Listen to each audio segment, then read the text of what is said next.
ഇന്ന് എന്റെ ഒരു ഹോട്ട് ടോപ്പിക് എന്ന് പറയുന്നത് സ്വപ്നം. ഹോട്ടലടാ ടോപ്പിക്കും ഉണ്ടായിരുന്നു. ഇന്ന് ഞാൻ ഉദ്ദേശിച്ചത് എന്താ അറിയോ? സ്വപ്നം, ഡ്രീംസ്. നമ്മളെല്ലാവരും സ്വപ്നം കാണുന്നവരാണ്. പക്ഷെ എപ്പോഴും ഈ സ്വപ്നം കാണുന്നതിൽ ഏറ്റവും ഭയങ്കരമായിട്ട്, അതായത് ഇനിയും നടക്കണം എന്ന ആഗ്രഹമുള്ള ഒരു സ്വപ്നം അതല്ല എന്നുണ്ടെങ്കിൽ, ഇപ്പൊ സിനിമ അങ്ങനത്തെ കാര്യങ്ങളൊന്നും പറയല്ലേ, അല്ലാത്ത വേണം. ഓക്കെ, അതല്ലാന്നുണ്ടെങ്കിൽ നമുക്ക് എന്താ എപ്പോഴും ഇങ്ങനെ ഈ ഒരു സ്വപ്നം കണ്ടപ്പോൾ എനിക്ക് ഭയങ്കര ഇഷ്ടപ്പെട്ടു, അതങ്ങനെ നടന്നിരുന്നെങ്കിൽ കൊള്ളായിരുന്നു, അങ്ങനെ തോന്നിയ സ്വപ്നങ്ങളുണ്ടോ? ഞാൻ എപ്പോഴും കാണുന്നത് ഞാൻ പേടിക്കുന്ന കാര്യങ്ങളൊക്കെയാണ്. എന്താണ് പേടിക്കുന്നത്? മറ്റേ കൊറേ ഓടുന്നു പക്ഷെ കൊക്കയിലേക്ക് വീഴുന്നു, പരീക്ഷയ്ക്ക് പഠിക്കാതെ ചെല്ലുന്നു, ഉറങ്ങിപ്പോകുന്നു.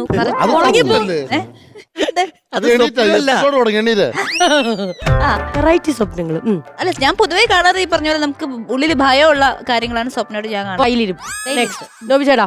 ഞാനൊരു ഹൊറർ സ്വപ്നം കണ്ടിട്ട് എനിക്ക് ഭയങ്കരമായിട്ട് വിഷ്വൽ കണ്ടൊരു സംഭവമാണ്. ഞാൻ വർഷങ്ങൾക്ക് മുമ്പ് പ്രോഗ്രാമിന് പോയിട്ട് ഒരു വീട്ടിൽ, അവിടെ ആരും താമസമല്ല, അവിടെ കുറെ പേര് മരിച്ചിട്ട് ആ വീട് അടച്ചിട്ടേക്കാണ്. സ്വപ്നമല്ലേ ഇത് പറയുന്നത്? സ്വപ്നമാണ്, അല്ല ഇത് യഥാർത്ഥ സംഭവമാണ്. ഞാൻ ഇപ്പൊ പറയുന്നത് യഥാർത്ഥ സംഭവമാണ്. അപ്പം ഞാൻ അവിടെ പോയിട്ട് ഞങ്ങളെല്ലാവരും കൂടി അവിടെ ചെന്നിട്ട് ആ വീട്, അത് യഥാർത്ഥം നടന്നത്, ആ വീട് അടച്ചിട്ട് അവിടെ ആരുമില്ല. അപ്പം നോക്കിയപ്പം ആ വീട്ടില് കുറെ ഫോട്ടോസ് ഉണ്ട്, ഫാമിലി, വലിയൊരു കുടുംബത്തിന്റെ ഫോട്ടോ ആണ്. അതിനകത്ത് മറ്റേ പണ്ടൊക്കെ ഡോക്ടറേറ്റ് കിട്ടില്ലേ, അത് വെച്ചിട്ടുള്ള കുറെ പേരുണ്ട്, കുറെ കൊച്ചുകുട്ടികളുണ്ട്, കുറെ വയസ്സായ ആൾക്കാരുണ്ട്, അങ്ങനെയുള്ള കുറെ ആൾക്കാരുണ്ട്. അപ്പം ഇത് കണ്ടപ്പോൾ എൻ്റെ ഫ്രണ്ട് ഞാനിവിടെ പോയി ഇതെല്ലാം കണ്ടിട്ട്, വർഷങ്ങൾക്ക് ശേഷം പുള്ളി ഗൾഫിലും പോയി, ഞാൻ അവിടുന്ന് പുള്ളി പിന്നീടാണ് ഗൾഫിൽ പോയി. അതിനുശേഷം എത്രയോ വർഷങ്ങൾക്ക് ശേഷം ഈ പുള്ളി എന്നെ വിളിക്കുകയാണ് ഒരു ദിവസം. എടാ എവിടെയുണ്ട്? ഞാൻ പറഞ്ഞാൽ ഞാൻ മൈസൂർ ഷൂട്ടായിട്ട് നിൽക്കുകയാണ്. അപ്പോൾ റൂമിലാണ് ഞാൻ. പിന്നെ അങ്ങനെ കാര്യങ്ങൾ നമ്മൾ സംസാരത്തിൻ്റെ ഇടയ്ക്ക്, നിനക്ക് ഓർമ്മയുണ്ട് പണ്ട് നമ്മൾ ആ വീട്ടിൽ പോയത് ഓർമ്മയുണ്ട്? ഞാൻ പറഞ്ഞാൽ ശരി ഓർമ്മയുണ്ട്. അങ്ങനെയൊക്കെ ആ കഥകൾ പറഞ്ഞു. പിന്നെ ഞാൻ പെട്ടെന്ന് അവിടെ നിന്ന് ആ റൂമിൽ ഇരുന്നുണ്ട് അന്ന് കണ്ട ഫോട്ടോ ഒക്കെ പെട്ടെന്ന് ഓർമ്മ വരുമല്ലോ ചേച്ചി. ഓർമ്മ വരുമ്പോൾ ഞാൻ പിന്നെ രാത്രിയായി, ഞാൻ ഫുഡൊക്കെ കഴിച്ച് ഞാൻ കിടന്നുറങ്ങിയപ്പോൾ ഞാൻ കാണുന്ന സ്വപ്നമേ, ആ ഫോട്ടോ കണ്ടവരെല്ലാവരും എനിക്ക് ചുറ്റും. ഞാനൊരു കട്ടിൽ കിടക്കുന്നു, എൻ്റെ കട്ടിലെ പിള്ളേർ കയറി അങ്ങോട്ട് പോകുന്നു. ഇതുവരെ എന്നെ ഇറിറ്റേഷൻ ആകുന്നു ഇവരെല്ലാവരും കൂടി. ആ സെയിം ഡ്രസ്സിൽ, ആ ഡോക്ടറേറ്റിൻ്റെ ഡ്രസ്സിൽ എന്നെ ഇറിറ്റേറ്റാണ്. ഞാൻ പിള്ളേരൊക്കെ ഒന്നും എൻ്റെ പുറത്ത്, ആ റൂമിനകത്ത് മൊത്തം അവരാണ്. ഞാൻ ഇങ്ങനെ അയ്യോ ഇവരൊന്ന് ഇറക്കി വിടുമോ എന്ന് വെച്ചപ്പം ഒരു കിളവൻ, ബാക്കി എല്ലാവരും ബ്ലാക്ക് ആൻഡ് വൈറ്റ് ആണ്, ഒരു കളറായിട്ടുള്ള ഒരു കിളവൻ വന്നിട്ട് കമ്പുണ്ട് പുള്ളിയുടെ കയ്യിൽ. എല്ലാവരും ഉറങ്ങണുണ്ടല്ലേ, ഈ പിള്ളേരൊക്കെ എടുത്ത് പുള്ളി കൊണ്ടോ ഇറങ്ങി എന്നും പറഞ്ഞ് എൻ്റെ റൂമിൽ നിന്ന് ഇവരെല്ലാവരും ഇറക്കി വിട്ട്. അപ്പം എനിക്ക് ആശ്വാസമായി, ഞാൻ കിടന്നുറങ്ങി. എല്ലാവരും ഇറക്കി വിട്ടു. കിടന്നോ ഈ പുള്ളി പറയണം. അപ്പം ഞാൻ കിടന്നുറങ്ങി. ഞാൻ രാവിലെ സ്വപ്നം കഴിഞ്ഞേ, ഞാൻ രാവിലെ എണീറ്റപ്പോഴേ ആ റൂമിനകത്തൊരു ഫോട്ടോ വെച്ചിട്ടുണ്ട്, വലിയ ഫോട്ടോ, വരച്ച ഫോട്ടോ, ഒരു കിളവ കമ്പം കൊണ്ടിരിക്കുന്ന ഈ പുള്ളിക്കാരനാണ് ഇറക്കി വിട്ടത്.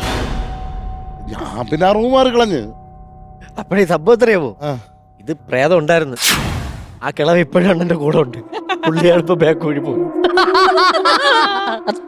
അത് കമ്പ് കൊണ്ട് കൊള്ളാം. പക്ഷെ കുറച്ചൊരു ഹൊറർ ടച്ച് ആയി ഹൊററാണ് സംഭവം. ശ്വേതാജി ഒരു സ്വപ്നം കാണാൻ പോവുകയാണ്. പക്ഷെ ആ സ്വപ്നത്തില് നമ്മളിലുള്ള ആരെങ്കിലും ഒരാളെ ചൂസ് ചെയ്യാം. അങ്ങനെയാണെങ്കിൽ ആരെ ചൂസ് ചെയ്യും? ആ ചൂസ് ചെയ്യുന്ന ആളുടെ എന്ത് സ്വപ്നമായിരിക്കും കാണാൻ ചാൻസ് ഉണ്ടാവുക? ഞാൻ ചിലപ്പോ ഈ ഷോനെ പറ്റി ആലോചിക്കും ഇന്ന്. ബിക്കോസ് ഞാൻ ഇപ്പൊ ഒരു പുതിയ ഷോ തുടങ്ങി, അതിന്റെ ഒരു സ്വപ്നം കാണും. അത് ചിലപ്പോൾ നിങ്ങൾ എല്ലാവരും ഉണ്ടാവും, അനുജ് ഉൾപ്പെടെ എല്ലാവരും ഉണ്ടാവും. അത്രയേ ഉള്ളൂ, വേറെ ഒന്നും ഇതില്ല. പക്ഷേ ഞാനെല്ലാം കുറേ സ്വപ്നങ്ങൾ കണ്ടിട്ടുണ്ട്. ഞാനെല്ലാം സ്കൂളിലെല്ലാം എനിക്ക് തോന്നുന്നു ഞാൻ റൊമാൻസ് ചെയ്യാത്ത കുറച്ച് ഹീറോസേ ഉള്ളൂ എൻ്റെ സ്വപ്നത്തിൽ.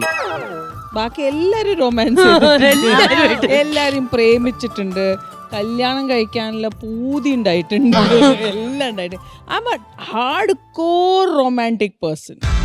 ഞാനേ പണ്ട് കണ്ടൊരു സ്വപ്നം എനിക്ക് ഓർമ്മ വന്നു. ഇപ്പഴും ഓർമ്മ ഞാൻ പറയാം. അല്ലല്ല, ഇപ്പൊ ഓർമ്മ പെട്ടെന്ന് ഓർമ്മതാ. ഞാൻ കണ്ടത് വീട്ടില് ഫസ്റ്റ് വിഷ്വൽ കാണുമ്പോ എന്റെ അമ്മ തുറപ്പ ചൂലെടുത്ത് വെച്ചിട്ട് ഇങ്ങനെ നിൽക്കുന്നു, അച്ഛൻ കളിച്ചു നിൽക്കുന്നു, അനിയ സൈഡിൽ എന്നെ ഇങ്ങനെ നോക്കി നിൽക്കുന്നു. അപ്പൊ ഞാനിങ്ങനെ കല്യാണ ഡ്രസ്സിൽ നിൽക്കുവാണ്. എന്നിട്ട് ഈ വീട്ടിൽ കയറി പോലെ ഇവളെയും കൊണ്ട് ഈ വീട്ടിൽ കയറാൻ പറ്റില്ല, എനിക്ക് സമ്മതമല്ല. അമ്മ പറയുന്നു, അച്ഛൻ പറയുന്നു, അടിക്കാൻ പോകുന്നു. അങ്ങനെ ഇങ്ങനെ വിഷ്വൽ കറങ്ങുന്നപ്പോ ഞാൻ കല്യാണം കഴിച്ചോണ്ടത് പെണ്ണാരെന്നറിയാമോ? പ്രിയങ്ക ഗാന്ധി. സീരിയസിൽ ഞാൻ കണ്ടത് പ്രിയങ്ക ഗാന്ധിയെ കല്യാണം കഴിച്ചോണ്ട് വീട്ടിൽ നിൽക്കുകയാണ് ഞാൻ. All the dreams like tingle stars, the tingle stars like glowing chains. എന്റെ ആലോചിച്ച് നോക്ക്, ആ കല്യാണം വല്ലതും നടന്ന് ഇന്ന് ഞാൻ ആരാ ഭാവി പ്രധാനമന്ത്രി പ്രിയങ്ക ഗാന്ധി കല്യാണം കഴിച്ചിട്ടില്ലല്ലോ അല്ലേ? ഇല്ലേ? പിന്നെ ലാ, ലാ, ലാ, ലാ, ലാ. രാജീവ് ഗാന്ധിയുടെ അമ്മ. ഒരു മിനിറ്റ്. കേട്ടില്ല, ഒന്നുകൂടെ കേട്ടില്ല, ഞാൻ കേട്ടില്ല, ഒരു മിനിറ്റ് പോലെ. പറ. പ്രിയങ്ക ഗാന്ധി രാജീവ് ഗാന്ധിയുടെ അമ്മ. ഓക്കെ, ഒരു മിനിറ്റ്. അപ്പൊ എന്റെ ഒരു ഡൗട്ട്, ശ്വേതാജി ഒരു മിനിറ്റ് അവിടെ ഇരുന്ന് ഒരു സെക്കൻഡ്. അപ്പൊ എന്റെ ഒരു ഡൗട്ട് ഞാൻ ചോദിച്ചോട്ടെ, സോണിയാഗാന്ധി ഒരു മിനിറ്റ്, ഞാനൊന്ന് മാപ്പ് വരച്ചോട്ടെ. Map വരയ്ക്ക്. സോണിയ ആദ്യം നെഹ്റുവിന്റെ മോള് സോണിയാഗാന്ധി. അല്ല കറക്റ്റ് ആണോ നീ പറയുന്നത്? പറ കറക്റ്റാ. ജവഹർലാൽ നെഹ്റു, ബാക്കി പറ. സോണിയാഗാന്ധി. സോണിയാഗാന്ധി. കാരണം അവരുടെ മറ്റേ കത്ത് ഞാൻ വായിച്ചിട്ടുണ്ട്. അല്ല അപ്പൊ ഞാൻ ഒരു കാര്യം ചോദിക്കട്ടെ, ഗാന്ധിയാ തോപ്പിയാ അപ്പൊ അല്ല, ഒരു മിനിറ്റ്. നെഹ്റു Confuse ആയി. ഇന്ദിരാഗാന്ധി കഴിഞ്ഞാൽ സോണിയാഗാന്ധി. അല്ലല്ല അത് അവിടെ മാറി. നെഹ്റു ജവഹർലാൽ നെഹ്റു ഫസ്റ്റ്, ആ. ജവഹർലാൽ ആ പിന്നെ ഇന്ദിരാഗാന്ധി. സോണിയാഗാന്ധി. ഇല്ല പറയല്ല. Indira Gandhi miss out. മകളാണ് ഇന്ദിരാഗാന്ധി. ഇന്ദിരാഗാന്ധി കഴിഞ്ഞു കഴിഞ്ഞാൽ താഴെ സോണിയാഗാന്ധി, സോണിയാഗാന്ധിയുടെ മോള് പ്രിയങ്ക ഗാന്ധി, പ്രിയങ്ക ഗാന്ധിയുടെ ഭർത്താവ് അപ്പൊ വരുൺ ഗാന്ധി. രാഹുൽ ഗാന്ധി. രാഹുൽ ഗാന്ധി പ്രിയങ്ക ഗാന്ധിന്റെ ഹസ്ബൻഡ് രാഹുൽ ഗാന്ധി. അല്ല അവള് പറഞ്ഞ ലാസ്റ്റ് നിങ്ങൾ ആരും മിസ് ചെയ്യരുത്. അതായത് നെഹ്റു, ഇന്ദിരാഗാന്ധി, പിന്നെ സോണിയാഗാന്ധി, അത് കഴിഞ്ഞ് പ്രിയങ്ക, അപ്പൊ ഹസ്ബൻഡ് ആണ് രാഹുൽ ഗാന്ധി. ഹസ്ബൻഡ് രാഹുൽ ഗാന്ധി. അതുവരെ തീർന്നു. ആ, അവർക്ക് മക്കളുടെ പേര് അറിയോ ഇപ്പൊ? അറിയോ? എനിക്ക് കുഞ്ഞുകുട്ടികളാണ്. അല്ലല്ല ഇച്ചിരി അറിഞ്ഞൂടാ. അടുത്തത് കണ്ണൻ. അല്ല വീട് വിതുര. പേരല്ല. കഴിഞ്ഞു. അപ്പൊ ഇനി ഒരു ഡൗട്ട് ചോദിച്ചോട്ടെ, ആ. മഹാത്മാഗാന്ധി ഇവരുടെ ആരാ? ഏതോ ജനറേഷനിൽ അല്ല മഹാത്മാഗാന്ധി ഫ്രണ്ട്സ് ആയിരുന്നു. ഫ്രണ്ട്സ് സോണിയാജി അയ്യോ അല്ലപ്പാ. പറ. അല്ല മഹാത്മാഗാന്ധിയും നെഹ്റുവും ബെസ്റ്റ് ഫ്രണ്ട്സ് ആണ്. അല്ല സ്വാതന്ത്ര്യ സമരത്തിൽ ഒന്നിച്ച്. അവിടെ കണ്ടുമുട്ടിയ ഒരു കമ്പനിയായി. ഞാൻ പറയട്ടെ. ആ അതായത് നമ്മുടെ എൻസൈക്ലോപീഡിയ.